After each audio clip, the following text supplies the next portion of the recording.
I just thought I'll quickly share with you guys a bit of information about this cam. So when you need to change it over from reverse acting to direct acting, or vice versa, you have to be careful where you put this cam.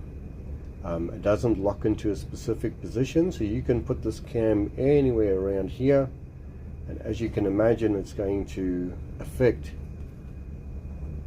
how everything works, and it's going to make things very hard for you at the end of the day. So what really is going on here as well is, as you can see, that the bottom part of this feedback arm, it can bottom out onto the positioner itself. Now when you set this up, when you change that cam over, the best time to do it is when this positioner is connected to the actuator, because you need the actuator to reach its limits, or even the valve that's connected to it to reach its limits pretty much, so that you can make sure that this part of the arm does not bottom out or still feels like it needs to go more. So there would be adjustment in the other half of this feedback arm that goes onto the actuator. There's some adjustment there. This one doesn't have any adjustment. It only sits one way. If you take that little nut off, then you'll see it only can go back on one way. So it's very easy to play with that. So on the other side of that, of this feedback arm that goes onto the actuator, there is adjustment in that. So you just got to make sure that between that adjustment and where this arm sits, that plate, so it misses the positioner, it doesn't bottom out on the positioner itself, so that then you have this plate as close as you can to zero.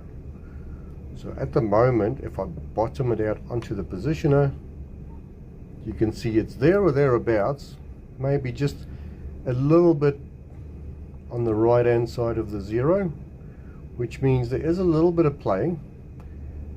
And it's kind of what you want. I mean, you don't want the zero to sit there, because you might run out of span. Even though there's a little bit extra there, you don't want to go too far there. So you want that as close as possible to the zero. You don't want it to bottom out on the bottom of the positioner. So the best time to do that is to do it with the actuator on, because if you don't do it with the actuator on, then